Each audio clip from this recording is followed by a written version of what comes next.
What up gang, Malaysia, Indonesia, Singapura, Brunei. Assalamualaikum, it's your boy Kimisko Verto and welcome back to my channel yang semestinya hanya akan borakkan berkenaan dengan One Piece. Dalam video ini kita nak recap sikit apa yang dah jadi setelah Wano Arc selesai. Setelah berakhirnya pertarungan di antara Luffy menentang Kaido, Zoro menentang King, Sanji dan sebagainya lah semua segala. So setelah selesai The Raid on Onigashima, tiba-tiba muncul seorang Admiral yang dengan bacol datang untuk memberkas Luffy yang sedang recover. Dia adalah Aramaki Ryukugyu, namun dihalang oleh beberapa Red Scabbard yang turut dibantu oleh the new Shogun and the deity of Wano. Dan kita dapat melihat seolah-olah mereka ini is no match against Ryukugyu. Namun, wait for it, mujurlah datang Abang Shanks menyelamatkan keadaan. Satu watak legenda muncul out of nowhere guys, dan mempamerkan kemampuan Haoshoku Haki dari jarak yang begitu jos. Kemudian Mugiwara Pirates akhirnya mendapat bounty mereka masing-masing. Dan yes, Sanji di tangga keempat di belakang Jinbei, Zoro dan Luffy. Luffy telah dinobatkan sebagai Yonko namun dipenjarakan oleh Nami sebab tindakan bodoh pergi ikut Captain Kid loncat air terjun. Orang suruh ikut Hakumai, dia termakan pula hasutan Captain Budak tu, sudahnya kena jail. Dan begitu juga dengan nasib seorang lagi Yonko baharu yang sungguh pun bergelar Yonko, tapi anunya itu bagaikan terjerat kerana ketaksuban anak-anak buahnya terhadap dirinya. Sebelumnya Crocodile telah menghubungi Mihawk dan mempelawa Mihawk untuk sertai cita-cita baharunya. Setelah beberapa kali dipujuk, akhirnya Mihawk bersetujulah untuk menyertai Crocodile. Dan kita dapat melihat gelaran Mihawk sebenarnya adalah in contrast to Zoro, iaitu The Marine Hunter. Setelah berusaha untuk membunuh Buggy untuk dapatkan semula hutangnya, Buggy telah menawarkan sesuatu kepada Crocodile membuatkan dia bersetuju, dan kemudian tertubuhnya Cross Guild yang memperkenalkan satu sistem yang menggemparkan dunia, iaitu mereka memperkenalkan sistem bounty ke atas kepala Marine. Dan kita akhirnya mengetahui bounty untuk Mihawk dan Crocodile. Crocodile sebanyak 1.965 billion berry dan Mihawk adalah sebanyak 3.590 billion berry. Dan Mihawk dikatakan memiliki skill berpedang yang lebih baik berbanding Shanks, bahkan bounty-nya juga mengatasi Buggy walaupun Buggy seorang Yonko, iaitu sebanyak 3.189 billion berry. Kemudian kita mengetahui bahawa Sabo masih lagi hidup. Kemudian kita didedahkan Pulau Amazon Lily sedang diincar oleh Marine, namun bukan hanya mereka sahaja yang berada di sana. Rupa-rupanya akhirnya Oda telah menjelaskan perkara yang ingin Blackbeard rebut dari Marine, iaitu Devil Fruit Mero Nomi. What? Yes, seorang lagi Yonko didedahkan pergerakannya dan dia berada di Amazon Lily. Maka bergaduhan pun telah berlaku, dan anehnya kita dapat melihat dua sosok kanak-kanak yang memiliki kekuatan yang menakutkan. Kanak-kanak yang memiliki wajah yang sangat persis dengan dua sisi bukai, memiliki sayap seperti Lunarian dan kekuatan beam seperti Pacifista. Siapakah mereka ini? Seorangnya bahkan mampu untuk potong gunung jadi terbelah dua, yang seorang lagi macam anak Amoy. Kemudian akhirnya Blackbeard berjaya mencekak leher Hancock, menyebabkan dia tidak lagi mampu untuk menggunakan kekuatan Devil Fruit-nya. Namun out of nowhere the right hand man Pirate King telah muncul, dan dia adalah Silver Relic.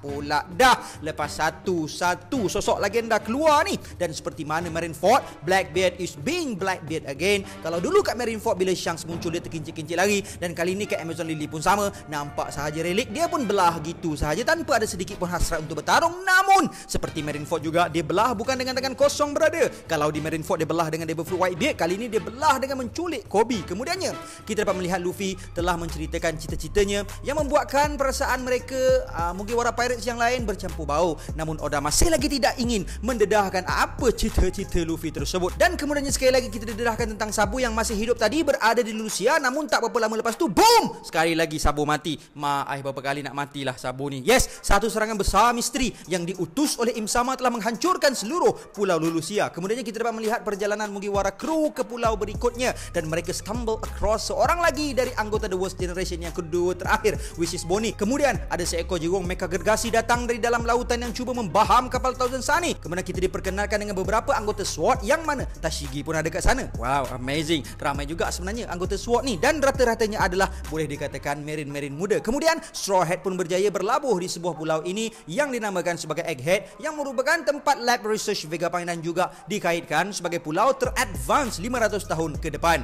Namun yang mengejutkan ialah kita kemudiannya diperkenalkan dengan sosok Vegapunk yang sebenarnya adalah seorang gadis sunti anak kasih wak cowok. Yang benar kamu, Vegapunk itu cuba untuk menyamun mereka dengan berbekalkan sekawanan weaponized sea beast monster. Namun kemudian satu panggilan telah diterima, dan rupa-rupanya namanya adalah Lilis, dan mengarahkan dia untuk berhenti sebab kau tak nampak ke dua demon depan kau yang dah ready bila-bila masa nak kerat-kerat badan kau tu. Of course lah dia masukkan Zoro dan Robin, dan bukannya Sanji sebab Sanji dah macam orang gila kat situ. Dan boleh cakap yang dia akan buat Vegapunk terima akibatnya kerana telah mencederakan Kuma. Kenapa pula? pula. Kemudian kita pun masuklah ke dalam pulau 500 tahun advance tu dengan menyaksikan banyak hologram, pulau berekon, dan kita berjumpa dengan seorang lagi Vegapunk yang bernama Atlas, dan kita juga mengetahui bahawa CP0 sedang menuju ke Egghead. Dah lah korang, hari tu sibuk kat Wano, ni sibuk nak datang Egghead pula. Dah gagal tu gagal je lah ke korang nak activate Gear 6 Luffy pula kat sini. Dan mereka juga mendedahkan siapa imposter Vegapunk ini. Rupa-rupanya Vegapunk palsu itu semuanya adalah satellite milik Vegapunk, dan mereka mendedahkan bahawa tujuan mereka ke Egghead Island adalah untuk membunuh Vegapunk. Dan kita dapat melihat Kuma pula dalam kapal dorang yang sosoknya sangat persis dengan dua budak-budak ke Amazon Lily tadi. Kamu ni apa? Kamu tinggal sini ke? Kemudian di Egghead kita juga didedahkan dengan polis Kuma. Lepas tu kita dapat melihat Law dalam versi perempuan. Oh my god, One Piece pun ada multiverse ke apa ni? Rupa-rupanya Law sedang berdepan dengan Yonko Blackbeard di sebuah pulau yang bernama Winner Island, dan kita didedahkan dengan Devil Fruit milik Titanic Captain. Yang membuatkan Law jadi perempuan adalah disebabkan oleh kemampuan Devil Fruit Doc Q yang memakan Siku Nomi yang mampu untuk mengawal dan menghasilkan penyakit. Jesus bergas yang makan buff Nomi yang membuat dia menjadi manusia kuat yang boleh mengangkat sebongkah gunung di situ. Van Auger dengan kemampuan Rap Nomi yang boleh teleport, dan Strongest sejenis kuda yang memakan mythical Devil Fruit sejenis Pegasus. So bolehlah dia terbang.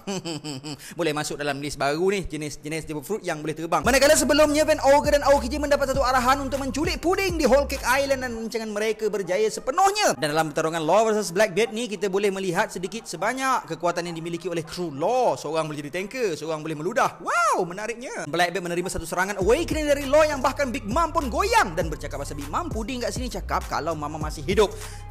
Adakah ini menjadi hint kepada kita bahawa Big Mom telah pun mati? Yelah, mana tahu kod-kod sebelum ni diorang dapat melihat Viver cut Big Mom dah padam ke kan? Lanjut. Kemudian beralih ke Egghead Island, kita didedahkan bahawa Kuma adalah dari satu bangsa istimewa yang membuatkan One Piece ditambahkan lagi satu misteri bangsa Kuma. Kemudian kita dapat melihat dialog antara Shaka dengan Dragon yang menyatakan yang dia akan mati tak lama lagi. Adakah Shaka yang cakap itu untuk kata yang dia nak mati tak lama lagi ke, atau yang dimaksudkan adalah Vegapunk? Dan Karibu masih bersama Mugiwara Pirates walaupun dia kata nak dedahkan rahsia Pluton kepada certain pirate yang menambahkan lagi bilangan misteri dalam One Piece. Tapi ya, dia masih hanging around. Kemudian kita didedahkan bahawa Vegapunk berhasrat untuk menciptakan mataharinya sendiri dan telah pun membina Escalator. Wow, future sangat, 500 ke depan sangat. Gurau saja. Kemudian kita dapat melihat satu lagi adik-adik Shichibukai, dan kali ini Jinbe. Tak cukup dengan muka Shichibukai, dorang tiru. Kemampuan pasifista dorang ada. Siap bersayap dan berapi Lunarian. Ada Devil Fruit Senior Pink pula. What is going on guys?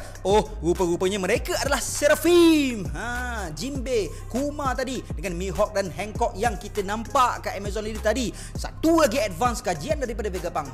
Adakah ini SSG atau mereka hanyalah sebahagian daripada SSG yang mungkin nantinya akan ada Seraphim Yonko pula, atau even Seraphim The Pirate King sendiri. What? Kemudian kita diperkenalkan lagi dengan 3 lagi Vegapunk yang bernama Edison, Pythagoras dan York. Kemudian kat sana ada cerita pasal robot gegasi yang telah menyerang Marijoa satu ketika dahulu, dan di sinilah Vegapunk didedahkan, dan Oda telah melepaskan satu lagi misteri kesayangannya kepada kita. Sayang sangat nak reveal, sampai 11 tahun simpan rahsia identiti Vegapunk ni, bukan alang-alang kaleng-kaleng. Dan Shaka telah menerangkan berkenaan Void Century sedikit sebanyak dan bukan secara keseluruhan, dan misteri Void Century masih hidup. Dan kita mengetahui bahawa Profesor Clover dahulunya bukanlah seorang lanun, tapi adalah seorang pengembara yang mengembara atas desakan keingintahuannya tentang The Void Century, dan pernah keluar masuk penjara sebanyak 10 kali. Wow, Pride Kaido mesti sedikit sebanyak tercala kat situ. Kemudian Shaka juga mendedahkan bagaimana sebenarnya Ohara memenangi pertarungan mereka dengan Buster Call itu. Walaupun The Tree of Knowledge telah hangus, namun mereka sempat mencampakkan segala kajian sejarah mereka ke dalam kolam dan telah diselamatkan oleh sekumpulan gergasi yang aku merasakan mereka adalah dari The New Giant Pirate punya gang. Sebab tengoklah diorang kat sini kan. Dan penerangan Shaka itu telah membuatkan Robin nangis lah. Kemudian kita diperkenalkan dengan Vegapunk muda. Wow, begitu hot. Rambut di kepalanya ibarat bulu yang menjalar. Begitu oh my god sekali. Dan kita mengetahui bahawa Dragon bukanlah berasal dari Marine, tapi dari sebuah gerakan yang dinamakan sebagai The Freedom Fighter. Dan insiden Ohara telah menginspirasikan dia untuk menubuhkan The Revolutionary Army. Dan speaking of Ohara, Jaguar di Soul masih hidup. Ya, masih hidup. Korang kenal Oda kan? Dia manalah nak bunuh satu-satu karakter senang-senang. Tengoklah Sabo, Orochi. guys. Kemudian Vegapunk mendedahkan berkenaan Punk Records tentang macam mana dia nak simpan segala maklumat dalam situ dan membenarkan orang awam seluruh dunia juga untuk kongsikan knowledge diorang dalam tu, menjadikan Punk Records Google versi One Piece. Kemudian CP0 telah tiba di Egghead Island dan Kuma yang telah sadarkan diri bahawa diri dia berada di Kamabaka Island telah tepuk badan dia dan end up terbang pergi dari Kamabaka Queendom. What? Are you kidding me? Ingat senang nak selamatkan kau. Woi, gemuk, beruang kutub. Dan kemudian kita dapat melihat S-Bear mampu untuk menggunakan kemampuan Kuma. Puff, amazing betul Vegapunk ni, dan mereka semua ke Pulau Egghead. Dan satu lagi pendedahan mengejutkan di sini telah berlaku. Vegapunk nak join Luffy. Wow, out of the blue, man. Yamato pun tak payah ceritalah, ni semua gimmick. Oh, dah suka buat gimmick. Melihatkan kehadiran CP0, S-Hawk, S-Snake dan S-Shark dikerahkan atas arahan Sentomaru. Yes, Sentomaru adalah bodyguard Vegapunk. Tapi kenapa sebelum ni dia boleh ada di Sabaudi dan meninggalkan Vegapunk? Susi juga ada dan katanya dia pernah ke sini. Kemudian Atlas cuba untuk bertarung dengan Lucci. Dan kemudian Six King Pistol. Serangan dahsyat awal-awal lagi dari Lucci menunjukkan yang dia dah tumbuh kuat. Dan Luffy dan Lucci bertentangan mata, signaling pertarungan kedua bakal berlangsung tak lama lagi. Kemudian scene beralih kejap ke Marineford di mana Akainu mendapat maklumat bahawa Kizaru on the way ke Egghead dan di Egghead. Oh my god, Luffy dah bertukar ke Gear 5 di awal dan Lucci dah awaken dan dia juga ada selendang macam Luffy tu. Kemudian Vegapunk menerangkan tentang Devil Fruit seperti mana yang dijanjikan oleh Oda dalam SBS Question Corner dulu, lama dulu, yang dia cakap nanti akan ada seorang profesor yang akan menerangkan tentang Devil Fruit. Gomu no Mi sebenarnya tak ada pun dalam catatan encyclopedia Devil Fruit, namun Luffy nampak seperti satu sosok dewa yang terdapat catatannya dalam all text. Kemudian Vegapunk mengeluarkan sebuah teori berkenaan Devil Fruit. Kemudian Luffy dan Lucci pun bergaduh lah dan Lucci telah mencederakan Sentomaru disebabkan controlling chip ke atas Seraphim. Kemudian Vegapunk menerangkan cara dia duplicate Devil Fruit. Lagi agak susah sikit, tapi para manusia boleh je guna Green Blood, dan Seraphim diterangkan bahawa mereka adalah the strongest form of humanity. Dan kita masih dapat melihat pertarungan antara Lucci menentang Luffy dan Lucci still standing bro, walaupun telah menerima beberapa serangan daripada Luffy dalam mod terpuncak AF-nya itu. Fantastic. Hebat juga kau Lucci ni Namun kita dapat melihat kat sini nampaknya Luffy berlawan gelak-gelak je dengan Lucci, bukan bersungguh-sungguh pun. Atau itu sebenarnya adalah gaya pertarungannya apabila dalam Joy Boy mode. Kemudian diorang decide untuk abandon Pulau Egghead Island, namun Bonnie masih lagi dalam usaha untuk menyelamatkan ayah dia dan Lucci kalah masa lawan dengan Luffy obviously, tapi still standing my gang. Kemudian kita dapat melihat Kizaru mengarahkan sebanyak kapal yang mungkin yang boleh untuk menuju ke Egghead Island, dan kita dapat melihat ke mana hala tuju Kuma, which is ke Red Line. Kita dapat melihat pasukan Luffy semua ke atas dan pasukan CP0 semua kat bawah. Namun tiba-tiba sistem pertahanan Punk Records dinyahkan. Siapa punya angkara ni? Ni mesti musuh dalam selimut ni. So kita sambung dalam video seterusnya untuk mendengar ulasan tentang recap Egghead Island sementara menunggu chapter baru keluar. I'm Kimisko Verto. See you guys in the next content, and until then my gang, there is no God except Allah. Assalamualaikum warahmatullahi